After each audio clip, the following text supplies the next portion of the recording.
తాకట్టులో ఉన్న బంగారాన్ని విడిపించి ఆ రోజున్న మార్కెట్ ధర కట్టి మిగిలిన డబ్బును మీకు అందిస్తుంది ఎస్వీఎస్ గోల్డ్. ఇప్పుడు ఒక ఎస్సీ ఉందంటారా అప్పటి పరిస్థితులు ఇంకా కొనసాగుతాయంటారా? ఇంకా బలమైంది, అది విస్తృతమైంది అని అనుకుంటున్నాను. కాకపోతే రూపం మార్చుకుంది. అది ఎలాగో నేను ఎక్స్ప్లెయిన్ చేస్తాను. ఉదాహరణకి ఒక ఎస్సీ వ్యక్తి ఇప్పుడు ఎంఆర్ ఆఫీస్కి వెళ్ళి నేను యేసుప్రభుని నమ్ముకున్నాను, నేను బాప్తీసం తీసుకున్నాను, చర్చికి వెళ్తున్నాను, నేను క్రిస్టియన్ని అన్న సర్టిఫికెట్ ఇవ్వండి, ఈ కులంలో నుంచి ఎస్సీ కులం నుంచి నాకు విడుదల ఇవ్వండి అని అర్జీ పెట్టుకున్నప్పుడు, అప్లికేషన్ పెట్టుకున్నప్పుడు వాళ్ళు ఏమని సర్టిఫికెట్ ఇస్తున్నారు అంటే, క్యాస్ట్ అనే దగ్గర scheduled caste converted to Christianity అని వ్రాసి బ్రాకెట్లో బీసీసీ అని రాస్తున్నారు. బీసీసీ అని రాస్తున్నారు. లేదా కొన్నిట్లో ఏం రాస్తున్నారు అంటే మాలా క్యాస్ట్ కన్వర్టెడ్ టు క్రిస్టియానిటీ అని వ్రాసి బ్రాకెట్లో బీసీసీ రాస్తున్నారు. ఇప్పుడు షెడ్యూల్డ్ క్యాస్ట్ లేదా మాలా అని మెన్షన్ ఎందుకు చేస్తున్నావు? అక్కడ జస్ట్ బీసీసీ అని రాయొచ్చు కదా, లేకపోతే క్రిస్టియన్ అని రాయొచ్చు కదా, లేకపోతే ఇండియన్ క్రిస్టియన్ అని రాయొచ్చు కదా, లేదా ఇంకేదైనా పదం పెట్టచ్చు కదా, డైరెక్ట్గా పెట్టచ్చు కదా. అలా కాకుండా scheduled caste converted to Christianity అని ఎందుకు రాస్తున్నావు అంటే మూలం పోలేదు కదా, ఇంకా మూలాన్ని పదే పదే చూపెడుతున్నావు కదా. మూలాన్ని పదే పదే చూపెడుతున్నప్పుడు దానికి సంబంధించిన మీరు అందులో నుంచి కన్వర్ట్ అయ్యారు అని చెప్పి తెలియాలి కదా మీకు. అఫీషియల్ గా మీకు చాలా మందికి వచ్చే ప్రశ్న, మంచి ప్రశ్న. ఇప్పుడు నేను మిమ్మల్ని ప్రశ్న అడుగుతాను, సమాధానం చెప్పండి. ఇప్పుడు నేను వేసుకున్న షర్ట్ ఏ కలరు? White colour. ఇదేనా ఆన్సర్? ఇంకేమైనా ఉందా? ఇంకేమైనా చెప్పగలరా? అంతే, ఇంతమించి ఏం చెప్పలేరా? అలా కాకుండా మీరు బ్లాక్ షర్ట్ తీసివేసి వైట్ షర్ట్ వేసుకున్నారా ఎందుకు చెప్పలేదు? మీరు బ్లాక్ షర్ట్ వేసుకున్నది నాకు తెలియదు కదా. అలా కాదు, దీనికంటే ముందు ఏదో కలర్ విప్పేసి ఉంటా కదా. నేను అడిగిన ప్రశ్న అంటే ఇది ఏ కలర్ అని అడిగాను. అవును, ఇది వైట్ అన్నది తెలివైనటువంటి సమాధానం. అలా కాకుండా దీనికి ముందు తెలివైనది కాదు, అందరూ మీరు కలర్ ఏంటి అనేది కనిపిస్తుంది కదా. అది అవును, కనిపించేది ఇదే. సో ఏంటంటే వైట్ షర్ట్ అని చెప్పాలి అంతే. అంతేగాని దీనికి ముందు ఏ షర్ట్ వేసుకున్నా అన్నది అనవసరం. నేను అడిగింది ఏంటి, ఇది ఏంటి, ఈ కలర్ ఏంటి అని అడిగాను. అలాగే ఇప్పుడు ఈ వ్యక్తి క్యాస్ట్ ఏంటి అన్నప్పుడు పలానా క్యాస్ట్ అయిపోయింది. అంతేగాని షెడ్యూల్డ్ క్యాస్ట్ నుంచి ఇలా వచ్చాడన్నప్పుడు పోలేదు, ఆ వాసన పోలేదే, అది పోలేదు కదా. అది పోనప్పుడు దానికి సంబంధించిన రాయితీలు ఎందుకు పోతాయి అది అడుగుతున్నాను నేను. పూర్తిగా రిలీజ్ చేయి అక్కడ నుంచి. క్రిస్టియన్స్కి కులాలు లేవు, ఓకే, ముస్లిమ్స్ కులాలు లేవు.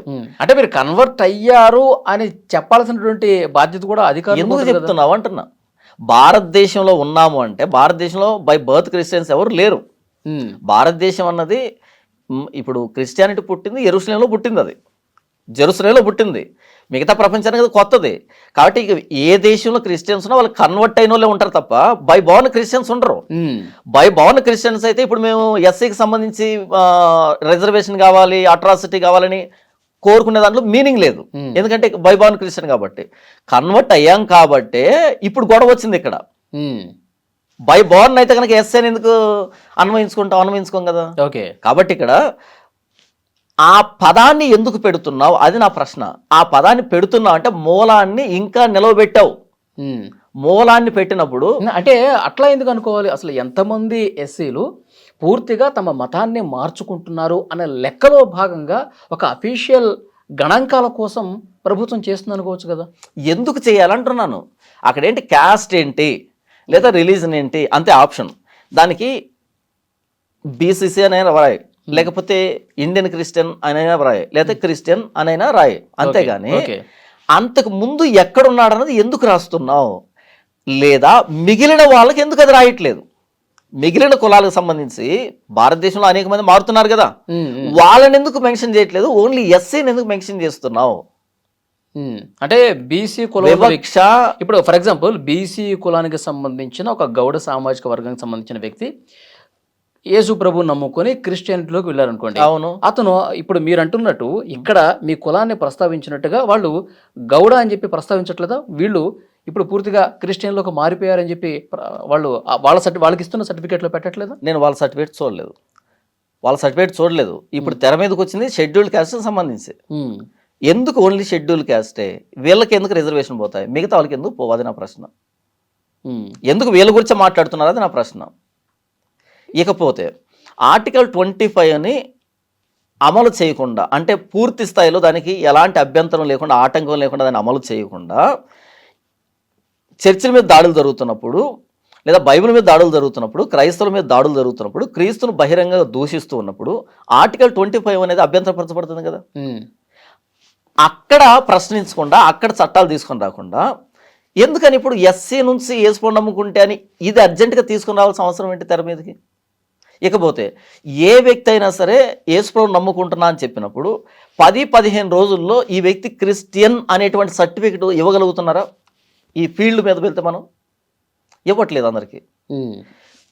కాబట్టి ఒక చట్టాన్ని తీసుకుని రావాలి, లేదా ఒక అవేర్నెస్ క్రియేట్ కావాలి. అదేంటంటే ఎవరైనా యేసుప్రభుని బహిరంగంగా అంగీకరించినప్పుడు వాళ్ళకి 10-15 రోజుల్లో క్రిస్టియన్ అనే సర్టిఫికెట్ వచ్చిన రోజు, లేదా క్రిస్టియన్స్ స్వేచ్ఛగా క్రీస్తును ఆరాధించగలిగినప్పుడు, వాళ్ళ దేవాలయాలపైన చర్చిలపైన దాడులు ఆగిపోయినప్పుడు, వాళ్ళ సమాజంలోకి వెళ్ళి సువార్త ప్రకటిస్తున్నప్పుడు ఎలాంటి దాడి లేకుండా శాంతియుతంగా వాళ్ళ మతాన్ని వాళ్ళు ప్రోపగేట్ చేసుకునేటువంటి పరిస్థితులు కల్పించినప్పుడు అప్పుడు ఇప్పుడు దాడులు జరుగుతున్నాయండి. చర్చిల మీద దాడులు జరగడం, యేసుప్రభు నమ్ముకున్న రోడ్ల మీద దాడి చేయడం, వాళ్ళు ప్రశాంతంగా వాళ్ళ ప్రార్థనలు చేసుకోలేకపోవటం, ఇవన్నీ జరుగుతున్నాయా ఇప్పుడు?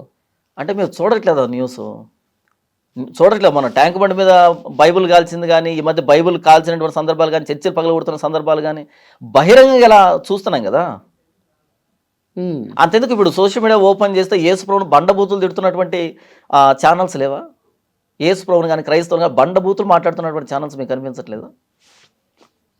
అసలు క్రైస్తవాన్ని తిట్టడమే కదా ఏమంటారు దేశభక్తి అంటే. ఈరోజు క్రైస్తవుల్ని, ముస్లిమ్స్ని తిట్టడమే కదా దేశభక్తి అంటే. రోజు అంటే చట్ట ప్రకారంగా వాళ్ళకి క్రిమినల్ కేసులు పెడతారు. వాళ్ళు ఎవరు పెడుతున్నారు? ఎక్కడ పెడుతున్నారు? సవ్యంగా జరగట్లేదు. ఎక్కడ జరుగుతున్నాయి? జరిగితే ఎందుకు వాళ్ళు మాట్లాడుతున్నారు ఇంకా? కాబట్టి వివక్ష ఆగిపోయిన రోజు అప్పుడు రిజర్వేషన్ తీసేసుకోండి, ఈ అట్రాసిటీని తీసివేసుకోండి.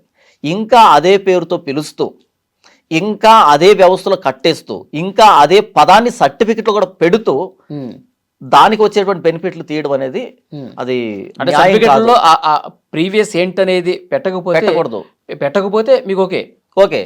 ఎందుకంటే ప్యూర్ క్రిస్టియన్ గుర్తించావు. కానీ ప్యూర్ క్రిస్టియన్ గా మార్పు చెంది ఇంకా బ్యాక్ డోర్ నుంచి ఫలాలు పొందుతున్న వాళ్ళు ఎంతమంది లేరు? అప్పుడు ఆప్షన్ ఉండదు. మీరు ప్యూర్ క్రిస్టియన్ ఎప్పుడైతే పెడతారో బ్యాక్ డోర్ నుంచి వెళ్ళేదానికి ఆప్షన్ లేదు. ఎందుకంటే అక్కడ ఒప్పుకోదు, చట్టం ఒప్పుకోదు. ఇప్పుడు చింతాడ ఆనంద్ అనేటువంటి ఒక మూర్ఖుడు ఎప్పుడైతే పోలీస్ స్టేషన్కి వెళ్ళాడో ఏమని చెప్పింది పోలీస్ స్టేషన్? నువ్వు పాస్టర్ అయి ఉండి ఎస్సీ ఎస్టీ అట్రాసిటీ కేసు ఎలా పెడుతున్నావు అని అడిగారు. అదే వ్యక్తి పాస్టర్ కాకుండా వెళ్ళుంటే డెఫినెట్గా తీసుకుని ఉండు. పాస్టర్ కాబట్టి ఒప్పుకోలే. అలాగే క్రిస్టియన్ అని ప్యూర్గా వచ్చినప్పుడు ఎస్సీ ఎస్టీ కిందకి వెళ్ళలేడు ఆ వ్యక్తిగా, వెళ్ళలేడు. ఓకే, అప్పుడు వాళ్ళకి రిజర్వేషన్లు పూర్తి న్యాయం జరిగినట్టు. ఇప్పుడు సుప్రీంకోర్టు ఏదైతే తీర్పిచ్చిందో, హైకోర్టు ఏదైతే తీర్పిచ్చిందో ఇది 1950 నుంచి ఉంది, కొత్తదేం కాదు. అయితే మొన్న సంఘటనతో తెర మీదకి వచ్చింది అంతే. అందరూ ఇంకొకసారి ఆలోచిస్తున్నారు. అయితే నేనేమంటున్నాను అంటే ఆర్టికల్ 25కి భంగం కలుగుతుంది. క్రైస్తవులు తమ విశ్వాసాన్ని స్వేచ్ఛగా ప్రకటించుకోలేకపోతున్నారు, ప్రాక్టీస్ చేసుకోలేకపోతున్నారు. లేదా ఎవరైనా ఒక వ్యక్తి కొత్తగా యేసుని నమ్ముకోవాలంటే భయపడాల్సిన పరిస్థితి వస్తుంది. మరి ఆర్టికల్ 25 ఫస్ట్ అమలు చేయండి, దానికి ఎలాంటి విఘాతం కలగకుండా చూడండి. అలా చూసి ఇప్పుడు ఎస్సీ నుంచి ఎవరైతే యేసుని నమ్ముకున్నారో వీళ్ళకి వివక్ష లేకుండా చేసి అటు తర్వాత వీళ్ళు కనుక ఎస్సీ ఎస్టీకి సంబంధించిన బెనిఫిట్ల కోసం ప్రయత్న పడితే అప్పుడు వీళ్ళ మీద యాక్షన్ తీసుకోండి. అది నేను మాట్లాడుతున్నా. ఇప్పుడు ఎస్సీగా ఉన్నవాళ్ళు క్రిస్టియన్లోకి మారే ఆలోచన ఇప్పుడు చేసే అవకాశం ఉందా? ఏమైనా తగ్గే అవకాశం ఉందంటారా సుప్రీంకోర్టు తీర్పు తర్వాత? Okay, very good. యేసుప్రభుని నమ్మడం అన్నది ఈ చట్టాలకు సంబంధించింది, సర్టిఫికెట్లకు సంబంధించింది కాదు, రిజర్వేషన్లకు సంబంధించింది, రక్షణకు సంబంధించింది కాదు. ఇది కేవలం ఫెయిత్, అది విశ్వాసం. అది నాకు యేసుప్రభు బోధ నచ్చింది, యేసుప్రభు చెప్పిన విషయాలు నచ్చాయి, ఆయన సిలువ మీద ప్రాణం పెట్టింది నాకు అర్థమైంది, నేను పాపినని నాకు తెలిసింది, నా పాపాలు క్షమించబడాలనేటువంటి ఆలోచన నాకు వచ్చింది. కాబట్టి నేను క్రీస్తు నమ్ముకున్నా తప్ప ఈ క్రీస్తు నమ్ముకుంటే ఉండేటువంటి చట్టాలు ఏంటి, రిజర్వేషన్లు ఏంటి, అట్రాసిటీ కేసులు ఏంటి, లేదా సర్టిఫికేట్లు ఏముంటుంది ఇవన్నీ నాకు తెలియదు. నేను పాపిని అనేటువంటి భావన నా మనస్సాక్షి నాకు కలిగింది. ప్రభువైన యేసుక్రీస్తు క్షమిస్తాడు అని నాకు అర్థమైంది. నేను వచ్చి ఆయన దగ్గర క్షమాపణ వేయడానికి నేను క్రీస్తును ఫాలో అవుతున్నాను. దీనికి ఈ సర్టిఫికేట్లు సంబంధమే లేదు. ఇప్పుడు ఈ చట్టం రావడాన్ని బట్టి నేను నిజంగా చాలా సంతోషపడుతున్నాను. ఇది ఆహ్వానించదగ్గ విషయం. ఎలాగంటే చెప్తాను వినండి. ప్రస్తుతానికి క్రైస్తవ్యంలో స్క్రాప్ ఎక్కువైంది. ఎలాగైతే ఒక రైతు పొలం పండించినప్పుడు గట్టి గింజలతో పాటు సచ్చు గింజలు కూడా చెత్త చెదారం ఉంటుందో, ఆ రైతు ఏం చేస్తాడు, మొత్తం అంతటిని తీసుకొచ్చి గరిసెలో నింపుకోడు. ఏం చేస్తాడు, బాగా ఎండబెట్టి తూర్పారబడతాడు. 1-3 సార్లు తూర్పారబట్టిన తర్వాత ఆ గట్టి గింజలు తీసుకొచ్చి గరిసెలో నింపుకుంటాడు. ఇది తెలివైనటువంటి రైతు చేసేటువంటి పని. మిగతా చెత్త అంతటిని కాల్చి పడేస్తాడు కదా. అలాగే యేసుప్రభు ప్రకటించబడుతున్నప్పుడు ఈరోజు మన తెలుగు రాష్ట్రాల్లో కానీ, భారతదేశ వ్యాప్తంగా కానీ, ప్రపంచవ్యాప్తంగా కానీ గట్టి గింజలతో పాటు సచ్చు గింజలు కూడా చాలా వచ్చేసాయి. అంటే యేసుప్రభుని ఎందుకు నమ్మాలి, యేసుప్రభు నమ్ముకుంటే ఏ క్రయం చెల్లించాలి, ఏ మూల్యం చెల్లించాలి అనేటువంటిది ఏమీ తెలియకుండా జస్ట్ అలా వచ్చేసారు, అంతే. తండోపతండాలుగా వచ్చేసారు. అలా వచ్చేసేటప్పటికి జనసంఖ్య పెరిగింది కానీ, నంబర్ ఆఫ్ క్రిస్టియన్స్ పెరిగారు కానీ, అసలు క్రిస్టియానిటీ ఏం చెప్తుంది, ఎసెన్స్ ఏంటన్నది మిస్ అయిపోయింది. మంది ఎక్కువైతే మజ్జిగ పలచబడుతుంది అనేటట్టుగా నంబర్ పెరిగే కొద్దీ అసలు క్రిస్టియానిటీ ఏంటనేది మిస్ అయిపోయింది. ఎవడి గోల వాడిది అయిపోయింది, ఎవడి ధోరణ వాడిది అయిపోయింది. ఈ భ్రష్టత్వం పోవాలంటే అంటే ఫినిష్ చేయనివ్వండి, ఈ చెత్తంతా పోయి గట్టి గింజలు నిలవబడాలి అంటే ఇలాంటి చట్టాలు వస్తే ఇప్పుడు క్రీస్తును అంగీకరించాలి అనుకునేవాడు ఖచ్చితంగా దీన్ని ఆలోచిస్తాడు. నేను క్రీస్తును అంగీకరిస్తే నేను ఏం కోల్పోతాను, ఓకే, నేను ఎంత ఏమంటారు, నేను ఎంత పే చేయాల్సి వస్తుంది, ఎంత మూల్యం చెల్లించాల్సి వస్తుంది, ఎంత క్రైమ్ చెల్లించాల్సి వస్తుంది అని ఆలోచిస్తాడు కదా. అలా ఆలోచన ఉన్నాడు. ఎప్పుడైతే క్రైస్తవంలోకి వస్తాడో అప్పుడు క్రిస్టియన్ ఎసెన్స్ అనేది నిజంగా ప్రపంచానికి అర్థమవుతుంది. ఈరోజు ఇలాంటి ఏమీ లేకుండా, లోకజ్ఞానం లేకుండా అలా ఏదో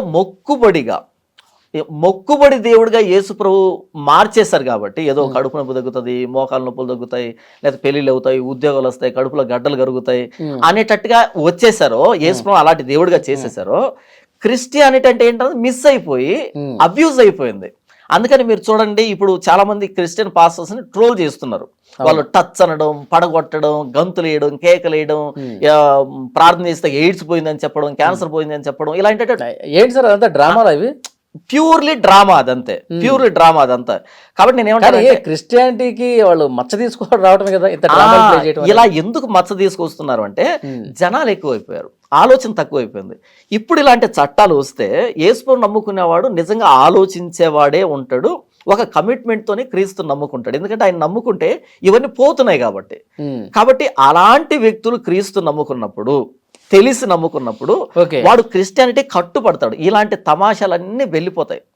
మీకు ఒక మాట చెప్తాను, మొన్న డిమానిటైజేషన్ జరిగినప్పుడు ఏం జరిగింది, ఈ ఫేక్ నోట్స్ అన్ని వెళ్ళిపోయాయి కదా. ఫేక్ నోట్స్, ఇలాంటి పటిష్టమైన చట్టాలు వచ్చినప్పుడు ఇలాంటి వచ్చిన నిఖార్సైన క్రైస్తవులు వస్తారు. నిఖార్సైన క్రైస్తవం వస్తుంది. ఇప్పుడున్న క్రైస్తవాన్ని చూసి బయట వాళ్ళు నవ్వుకుంటున్నారు. ట్రోలింగ్ మెటీరియల్ లాగా మారిపోయింది ప్రస్తుతానికి క్రైస్తవం కానీ, క్రైస్తవ పాస్టర్ కానీ ట్రోలింగ్ మెటీరియల్ లాగా మారిపోయారు అనమాట. అయితే ఇలాంటి చట్టాలు రావడాన్ని బట్టి పటిష్టమైనటువంటి క్రైస్తవ్యం, క్రిస్టియన్ ఎసెన్స్ అనేది ప్రపంచానికి అర్థమవుతుంది. అంటే నిజమైన క్రైస్తవ మతంలోకి రావాలనుకున్నాడు, నిజంగా యేసు పట్ల ప్రేమ, ఆ భావన కలిగిన వాడి ఆలోచన ఎట్లా ఉండాలంటే, నాకు రిజర్వేషన్లు అవసరం లేదు, నాకు నా పిల్లలకు సంబంధించి ఎలాంటి రిజర్వేషన్లు కావచ్చు, ఎలాంటి రక్షణ చట్టాలు కావచ్చు, నాకు ఇవేమీ అవసరం లేదు, నాకు యేసే ముఖ్యం అనుకున్న వాడు మాత్రమే మతంలోకి వస్తాడు. కాబట్టి వాళ్ళ క్రిస్టియానిటీ అనేది రియల్ క్రిస్టియానిటీ, జెన్యూన్ క్రిస్టియానిటీ ఉంటుంది అన్నది నా ఉద్దేశం. ఇక్కడ ఇంకో మాట చెప్తాను మీకు. మీరు ఏమన్నారు అంటే, నేను యేసుప్రభుని నమ్ముకున్నాను కాబట్టి నాకు రిజర్వేషన్ వద్దు, అది కాదు. రిజర్వేషన్ అనేది హిందూయిజానికి సంబంధించింది, కులం అనేది హిందూయిజానికి సంబంధించింది. యేసు ప్రభుకి హిందూయిజానికి సంబంధం లేదు. కాబట్టి ఇక్కడ నుంచి నువ్వు ఎప్పుడైతే ఇటు వచ్చావో, ఇక్కడ వచ్చే బెనిఫిట్ నువ్వు తీసుకోకూడదు. ఎందుకు తీసుకోకూడదు? మీకు మాట చెప్తాను వల్లి గారు, ఒక హైందవుడు ఒక ప్రసాదం పెడుతున్నాడు అనుకో, క్రిస్టియన్స్ తీసుకుంటారా? తీసుకోరుగా. ఎందుకు తీసుకోరు? అది వాళ్ళకి సంబంధించింది, నాది కాదు, సంబంధించింది కాబట్టి దాన్ని మేము ఎలా తీసుకుంటామన్నది క్రైస్తవుడి భావన. మరి రిజర్వేషన్ కూడా కులానికి సంబంధించింది, అంటే కులం అనేది హిందూయిజానికి సంబంధించింది. ఆ బెనిఫిట్ ని ఒక క్రిస్టియన్ తీసుకోడు, ఇచ్చినా తీసుకోడు. కానీ ఎందుకు తీసుకుంటున్నారు అంటే చాలా మందికి అవగాహన లేదు. ఎందుకు అవగాహన లేదు? సరిగా ఆలోచించలేదు వాళ్ళు. అంటే చాలా మందిలో కొంతమంది ఆలోచన ఏంటంటే, ఇది ఎలాగూ మనకి పుట్టుకతోనే వచ్చినటువంటి రిజర్వేషన్లు కాబట్టి, సరే నేను నా దేవుడిని నేను ఏదో చూసుకుంటా ఉన్నాను, నాకు ఆటోమేటిక్గా కొన్ని రిజర్వేషన్లు వస్తాయి, నాకు బాగుంటుంది, నా ఫ్యామిలీకి బాగుంటుంది అన్న ఒక ఆలోచనతో దాన్ని అమలు చేసుకుంటూ పోతా ఉన్నాడు. అమలు చేసుకుంటూ పోతున్నారు. ఇప్పుడు ఒక చట్టం వచ్చింది కదా, ఇప్పుడు తెలిసింది కదా, తెలియనంత వరకు చేసామంటే ఓకే. కానీ ఇప్పుడు తెలిసింది కదా ఇలాంటి ఒక చట్టం ఉందని. ఇప్పుడు కూడా దానికి మనం మొగ్గు చూపితే మనం మోసం చేసిన వాళ్ళు అవుతాం. ఇకపోతే బైబిల్ ఒక మాట రాయబడింది, ఎవరైతే నన్ను వెంబడించాలనుకుంటున్నారో, యేసు చెప్పిన మాట, ఎవడైతే నన్ను వెంబడించాలనుకుంటున్నాడో వాడు తన్ను తాను ఉపేక్షించుకొని తనను తానే కాదనుకోవాలి. నంబర్ 1. నంబర్ 2, నా నిమిత్తం తల్లిదండ్రులనైనను, అన్నదమ్ములనైనను, అక్క చెల్లెండ్రులైనను, పిల్లలనైనను, భూములనైనను విడిచిపెట్టని వాడు, ఒకవేళ నేనా లేకపోతే నువ్వా అనేటువంటి ప్రశ్న వస్తే నువ్వే ప్రభువా అనాలి, నన్ను నేను కాదనుకోవాలి. నేనా లేకపోతే నీ తల్లిదండ్రులా అనే ప్రశ్న వస్తే నువ్వే ప్రభువా అంగీకరించాలి. అంటే ఫస్ట్ ప్రయారిటీ యేసు ప్రభువే, తర్వాతే నేనైనా, తర్వాతే నా తల్లిదండ్రులైనా, తర్వాతే ఇంకేదైనా సరే. ఇది యేసు ప్రభువుని అనుసరించే వాడికి ఉండవలసిన ప్రాథమిక లక్ష్యం అని క్రీస్తు చెప్పాడు మత్తయి సువార్త 16వ అధ్యాయంలో. నా నిమిత్తం నన్ను వెంబడించాలి అంటే మిమ్మల్ని మీరు కాదనుకోవాలని. ఇప్పుడు నేను యేసు ప్రభువుని అంగీకరించాలనుకుంటున్నాను, అయితే నాకు రిజర్వేషన్ పోతుంది, నాకు ఎస్సీ ఎస్టీ అట్రాసిటీ ఈ రక్షణ చట్టం పోతుంది. నేను ఇప్పుడు ఏం చేయాలి? క్రీస్తును వదిలిపెట్టాలన్నా వీటిని వదిలిపెట్టాలన్నా? అకార్డింగ్ టు మాథ్యూ 16 ప్రకారంగా నేను దేన్ని వదిలిపెట్టాలి? ఈ రిజర్వేషన్లన్నీ వదిలిపెట్టాలి, వీటిని వదిలిపెట్టాలి. ఇది బైబిల్లో చెప్పంది కాదు, బైబిల్లో ఉన్నదే ఇది. నన్ను నమ్మాలి అంటే నిన్ను నువ్వు కాదనుకోవాలి, నీ కంఫర్ట్ జోన్ వదిలిపెట్టుకోవాలి, నీ బంధాలు కూడా వదిలిపెట్టుకోవాలి. నేనా వారా అనే ప్రశ్న వచ్చినప్పుడు ఫస్ట్ ప్రయారిటీ నాకే ఇవ్వాలి అని బైబిల్ స్పష్టంగా యేసు చెప్పినప్పుడు, ఇప్పుడు రిజర్వేషనా క్రీస్తు అనే 2 ప్రశ్నలు వచ్చాయి. ఇప్పుడు చెప్పు, నువ్వు క్రీస్తుని చూజ్ చేసుకుంటావా, వీటిని చూజ్ చేసుకుంటావా? క్రీస్తునే చూజ్ చేసుకోవాలి. నువ్వు క్రిస్టియన్ అయితే. లేదు మేము ఎలా బ్రతకాలంటే ఫైన్, యేసుప్రభుని వదిలిపెట్టేసి వీటిని అనుభవించు. యేసుప్రభుని బలవంతంగా నువ్వు వచ్చేసేయని చెప్పలే. నన్ను ఫస్ట్ ప్రయారిటీలు పెట్టుకుంటే నువ్వు క్రిస్టియన్ అవుతావు, నన్ను కాకుండా ఇంకా దేన్నైనా పట్టుకుంటే కనుక నువ్వు క్రిస్టియన్ కావని యేసుప్రభు చెప్పాడు. సో ఈరోజు యేసుప్రభుని నమ్ముకొని హైందవ మతంలో ఉండేటువంటి కులానికి సంబంధించిన రిజర్వేషన్ నువ్వు కావాలనుకుంటున్నావు అంటే నువ్వు ఎవరు ఎంతకి, అటా ఇటా అన్నది ఒక ప్రశ్న. ఒక చిన్న మాట చెప్పి నేను క్లోజ్ చేసేస్తాను. ఎస్సీ ఎస్టీ అట్రాసిటీ కేసు అని ఉంది. ఒక మేము ఎస్సీకి సంబంధించిన కాదు, అలాంటప్పుడు అట్రాసిటీ కేసు మేము పెట్టుకోలేకపోతే మాకు రక్షణ ఎలా అనేటువంటి ఒక ప్రశ్న వస్తుంది చాలా మందికి, అంతే కదా. ఇప్పుడు నేనేమంటున్నానంటే యేసు బైబిల్ ఏం చెప్పాడు అంటే 5 పిచ్చుకలు 2 కాసులకు అమ్మబడతాయి, 5 పిచ్చుకలు 2 కాసులకు అమ్మబడతాయి, ఆయనను మీ పరలోకపు తండ్రి సెలవులేక వాటిలో ఒక్కటి కూడా నేలను పడదని క్రీస్తు చెప్పాడు. అంటే దాని అర్థం ఏంటంటే 5 పిచ్చుకలు కొనుక్కున్నారు 2 రూపాయలు చెవడో, వాటిని కోసుకొని తినడం అనేది వాడి చేతిలో ఉంటుందా అంటే కాదు, పరలోకపు తండ్రి సెలవిస్తే కానీ ఒక్క పిచ్చుక మెడ కూడా తెగదు అని క్రీస్తు చెప్పాడు. అని చెప్పామంటాడు తెలుసా, మీ తల మీద ఉన్న వెంట్రుకలన్నీ లెక్కించబడ్డాయి అని అంటాడు. పిచ్చుకల్లో ఒక పిచ్చుక నేలను పడాలంటేనే చచ్చిపోయి పరలోకపు తండ్రి సెలవు కావాలంటే మీ తల మీద ఉన్న వెంట్రుకలన్నీ లెక్క పెట్టినోని నేను మీ సృష్టికర్తని, అంత సులభంగా మీ పీక తెగుతుందా, మీ తల రాలుతుందా అంటే క్రీస్తు ఇచ్చినటువంటి భద్రత అర్థం కాకుండా ఈరోజు ఎస్సీ ఎస్టీ అట్రాసిటీ భద్రతను కోరుకుంటున్నామంటే క్రైస్తవుడు ఎలా అవుతాడు? క్రీస్తు చెప్పిందంటే మీ తల మీద ఉన్న వెంట్రుకలన్నీ లెక్కించబడ్డాయి అంటే ఎంత భద్రత అది. ఆయన తెలియకుండా ఒక వెంట్రుక కూడా రాలేకపోతే ఆయన తెలియకుండా తలలో ప్రాణం ఎందుకు పోతుంది, ఈ మెడ ఎందుకు తెగుతుంది, ఈ తల ఎందుకు రాలుతుంది? ఇది నమ్మనోడు క్రైస్తవుడు ఎందుకు అవుతాడు? ఇది నిజంగా నువ్వు నమ్మితే ఎస్సీ ఎస్టీ అట్రాసిటీ కేసు బలమైందా, అందులో నీకు రక్షణ ఉందా, లేకపోతే ఈ విశ్వాసంలో రక్షణ ఉందా? యేసునే మనకి అతిపెద్ద రక్షణ కవచం అని చెప్పి బైబిల్లో ఉంది. నీకు ఈ రక్షణ దేనికి? ఈ రక్షణ దేనికి? ఇప్పుడు ఎస్సీ ఎస్టీ అట్రాసిటీ కేసు పెట్టిన తర్వాత అయిపోయిందా? అవతల వ్యక్తిని తీసుకొని లోపల వేసేస్తారా? వాదోపాదాలు జరుగుతాయి కదా, ఎవరు డబ్బుంటే అటు గెలుస్తాడు ఫైనల్ వచ్చేటప్పటికి, అంతే కదా. ఎవరు డబ్బుండి ఎవడు మంచి అడ్వకేట్ని పెట్టుకుంటే పందిని నంది చేసేటువంటి వ్యవస్థ ఉంది కదా, ఆ లొసుగులు ఉన్నాయి కదా. మీరు ఉపయోగించిన చట్టాన్ని నేను ఉపయోగిస్తాను, అలా మొత్తానికి లొసుగులు ఉన్నాయి కదా. చివరికి అవుట్కమ్ వచ్చేది ఎవరి దగ్గర అయితే డబ్బు ఉందో, ఎవరైతే బాగా వాదించగలుగుతారో దాన్ని బట్టి కేసు గెలుస్తారు. కానీ క్రీస్తు దగ్గర ఇవన్నీ అక్కర్లేదు కదా. క్రీస్తు ఇచ్చే భద్రత కాకుండా నీకు ఎస్సీ ఎస్టీ అట్రాసిటీలో ఉండే ఆ రక్షణ కావాలన్నా? నిజంగా నువ్వు క్రైస్తవుడు అయితే ఇవి పట్టించుకోవాల్సిన అక్కర్లేదు. అయితే నేను ఎంతో ఆగట్లేదు, నేనేం చెప్తున్నా అంటే పూర్తిగా రిలీజ్ చేయండి మమ్మల్ని. ప్యూర్గా క్రిస్టియన్ అనే సర్టిఫికేట్ ఇవ్వండి. Scheduled caste converted to Christianity అనే తోక తొండాలు తగిలించకుండా ప్యూర్గా బీసీసీ అని ఇస్తారు, లేకపోతే ఇండియన్ క్రిస్టియన్ అని ఇస్తారు, లేకపోతే క్రిస్టియన్ అని ఇస్తారు. ప్యూర్గా ఒక పదాన్ని ఇవ్వండి.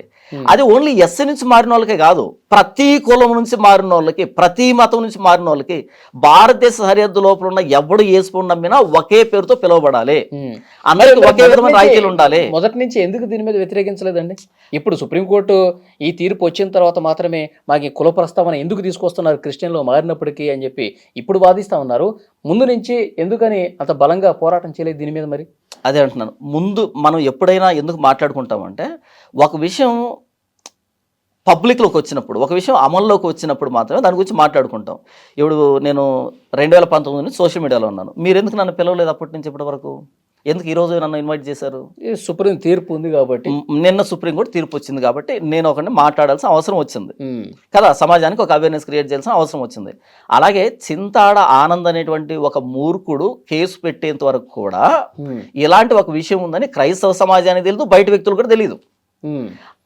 ఎందుకు మీరు మూర్ఖుడనే ఎందుకు అంటున్నారు? ఈ క్రైస్తవ సమాజానికి మంచి చేశాడన్న ఉద్దేశంతో కూడా మీరు మాట్లాడుతూ ఉన్నారు కదా. లేదు, ఈరోజు ఈ ఎస్సీ నిజమైన క్రైస్తవులేంటో ఇప్పుడు బయటపడతారు అని మీరు ఒక సందర్భంలో చెప్పారు. ఓకే, ఇప్పుడు ఈ డిబేట్లోనే మీరు చెప్పారు. అవును, నిజమైన క్రైస్తవులు ఇలాంటి తీర్పుల వల్ల, ఇలాంటి చట్టాల వల్ల బయటకు వస్తారు, స్క్రాప్ అంతా పోతుందన్నారు. అవును, మరి దానికి కారణమైనటువంటి వ్యక్తిగా ఇతన్ని చూడాలి కదా, మూర్ఖుడని ఎందుకు ప్రస్తావిస్తారు? మంచి ప్రశ్న అడిగారు. ఈ వ్యక్తి చేసిన పనికి ఇప్పుడు ఏమవుతుందంటే, ఈ చట్టాల మీద అవగాహన లేనటువంటి క్రైస్తవులు ఏమనుకుంటారు అంటే, మాకేదో అన్యాయం జరిగిపోతుంది అనేటట్టుగా ఈరోజు ప్రభుత్వాలు నిందించడము, నాయకులను నిందించడము, అవేర్నెస్ క్రియేట్ చేస్తారు కదా. చేస్తాం కాబట్టి ఇది చాలా స్లోగా వెళ్తుంది. నిజం చెప్పులు వేసుకునే లోపు అబద్ధం ఊరంతా తిరిగి ఎదురొస్తుందంట. ఇప్పుడు నేను అవేర్నెస్ క్రియేట్ చేస్తున్నా, నాలాంటి వాళ్ళు అవేర్నెస్ క్రియేట్ చేయడం స్టార్ట్ చేశాను నిన్నటి నుంచి.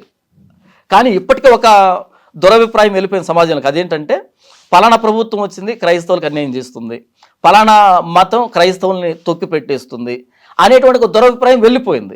ఇప్పుడు క్రైస్తవులు ఏంటంటే, అవును ఇది నిజమేనేమోనని వాళ్ళు దాన్ని ఓన్ చేసుకొని మాట్లాడినప్పుడు బయట వాళ్ళ దృష్టికి ఎలా కనపడతారు క్రైస్తవులు అంటే, వీళ్ళేంటి ఇంత మూర్ఖుల, చట్టంలో ఉంది కదా వీళ్ళకి ఇది అర్థం కాలేదా అనేటట్టుగా వీళ్ళు కనబడతారు. అలా ఇంతమంది మూర్ఖులుగా సమాజానికి కనబడడానికి కారణమైంది ఎవరంటే ఆ ఒక్క మూర్ఖుడు. ఆ కోణంలో ఆ వ్యక్తిని మూర్ఖుడు అంటున్నా. ఇంకా ఎందుకు అంటున్నాను అంటే, వాడు పాస్ట్ అయినప్పుడు ఎస్సీ ఎస్టీ అట్రాసిటీ కేసు కింద కేసు నమోదు చేయాల్సిన అవసరం ఏంటి? ఆ వ్యక్తి పాస్ట్ కదా. నేను పాస్టర్ని, నా పని నేను చేసుకుంటున్నాను, వీళ్ళు వచ్చి నన్ను ఈ విధంగా దాడి చేశారని కేసు పెడితే చెల్లదా? చెల్లుతుంది కదా. ఎందుకని ఎస్సీ ఎస్టీ పెట్టావు అంటే, నువ్వు ఎస్సీ ఎస్టీని వదులుకోలే. నువ్వు వదులుకోకుండా క్రైస్తవుడు ఎలా అవుతావు?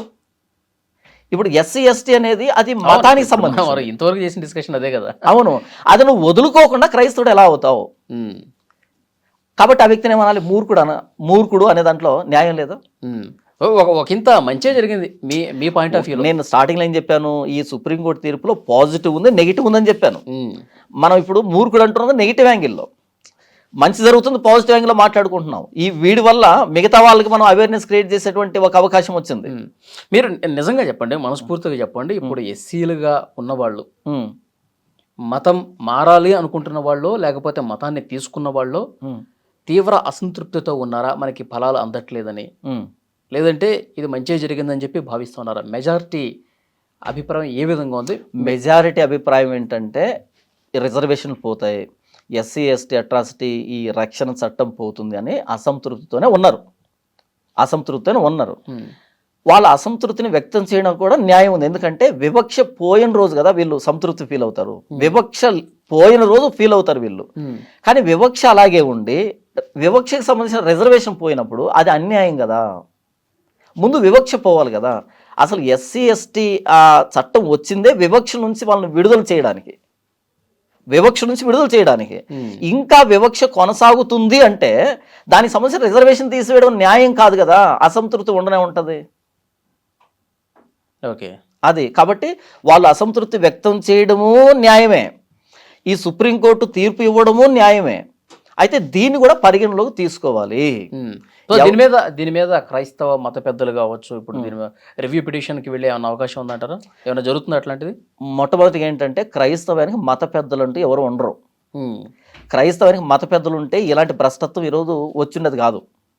ఎవడికి వాడు పెద్ద అయిపోయాడు, ఎవడికి వాడు సంస్థలు పెట్టుకున్నాడు. అందుకని ఎవరి దగ్గర అయితే జనబలం ఉందో, ధనబలం ఉందో, ఎవరైతే రాజకీయ నాయకులకి కొమ్ము కాస్తున్నారో వాళ్ళే ఈరోజు అధికారం చెలాయిస్తున్నారు క్రైస్తవం మీద. కానీ వాస్తవానికి క్రైస్తవం మీద అధికారులు అంటే ఎవరు లేరు, మత పెద్దలు అంటే ఎవరు లేరు, ఉండరు అలా. ఇప్పుడు ఏంటి మరి దీని మీద ఒక పరిష్కారం ఏంటి? మరి అసంతృప్తి ఉందా అంటున్నారు కదా. దీని పరిష్కారం ఏంటంటే, ఒకటి ఆర్టికల్ 25 ఏమంటారు, దాన్ని ఉల్లంఘించినప్పుడు అందరికీ ఒకే విధమైనటువంటి శిక్ష పడాలి. నేను నా విశ్వాసాన్ని ప్రకటించుకుంటున్నప్పుడు, ప్రాక్టీస్ చేస్తున్నప్పుడు, నా విశ్వాసాన్ని కట్టుబడి ఉన్నప్పుడు నన్నెవరూ అభ్యంతరపరచకూడదు ఆర్టికల్ 25 ప్రకారం. కానీ ఈరోజు చర్చిల మీద దాడులు జరుగుతున్నాయి, బైబిల్ మీద దాడులు జరుగుతున్నాయి, పాస్టర్ల మీద దాడులు జరుగుతున్నాయి, యేసుప్రభుని కూడా నానా బూతులు మాట్లాడుతున్నారంటే ఆర్టికల్ 25 ఇంకా పూర్తి స్థాయిలో అమలు కావట్లేదు, దానికి అభ్యంతరం కలుగుతుంది. దీన్ని ఫస్ట్ కరెక్ట్ చేయండి, ఇక్కడ పరిష్కారం ఇవ్వండి. నంబర్ 2, భారతదేశ సరిహద్దు లోపల ఎవ్వరు ఏ మతమైనా ఏ కులమైనా ఎవరైనా సరే యేసుప్రభుని నమ్ముకుంటున్నాడు అంటే ఒకే పదంతో పిలవండి. అది క్రిస్టియన్ అని కానీ, ఇండియన్ క్రిస్టియన్ అని కానీ, బీసీసీ అని కానీ ఒకే పదంతో పిలవండి. నంబర్ 2. నంబర్ 3, ఎస్సీ నుంచి యేసుప్రభుని నమ్ముకున్న వాళ్ళు అనే ప్రస్తావన ఎందుకు వచ్చింది? మిగతా కులాల వాళ్ళు యేసుప్రభుని నమ్ముకున్నప్పుడు కూడా అదే విధమైనటువంటి బెనిఫిట్లు రావడమో పోవడమో వీళ్ళకి జరిగినట్టుగానే సమన్యాయం పాటించాలి. ఎందుకు ఎస్సీనే టార్గెట్ చేశారు? నంబర్ 4, ఎవరైనా ఒక వ్యక్తి నేను యేసుప్రభుని నమ్ముకున్నాను అన్నప్పుడు 10-15 రోజుల లోపల ప్యూర్ వీడి క్రిస్టియన్ అనేటువంటి సర్టిఫికేట్ అధికారికంగా రావాలి. యక్ష ప్రశ్నలు అడగొద్దు, ఎందుకు ఏంటని మాట్లాడొద్దు. ఈ వ్యక్తి చర్చికి వెళ్తున్నాడు, ప్రార్థన చేసుకుంటున్నాడు, క్రైస్తవ విశ్వాసాల ప్రకారం బ్రతుకుతున్నాడు కాబట్టి ఇదిగో నీకు ఈ సర్టిఫికేట్, నువ్వు క్రిస్టియన్వి అని గుర్తిస్తూ 10-15 రోజుల్లో సర్టిఫికేట్ ఇవ్వగలగాలి.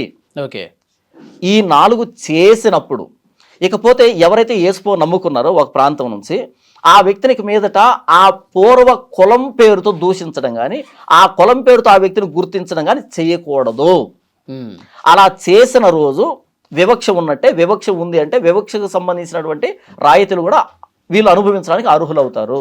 ఈ 5 చేసిన తరువాత ఈ రిజర్వేషన్ తీసేయండి, రక్షణ చట్టాలు తీసివేయండి, సంతోషంగా సంతృప్తిగా స్వీకరిస్తాం క్రైస్తవులమైనటువంటి మేము. ఇవి చేయకుండా ఇవి తీసేస్తామంటే ఇది అన్యాయం అన్నది నా అభిప్రాయం, క్రైస్తవుల అభిప్రాయం. ఓకే, మీ క్రైస్తవ సోదరుల అభిప్రాయాలు మళ్ళీ సుప్రీంకోర్టు ఏ మేరకు పరిగణలోకి తీసుకుంటుందని కూడా చూద్దాం. థ్యాంక్ యూ వలి గారు.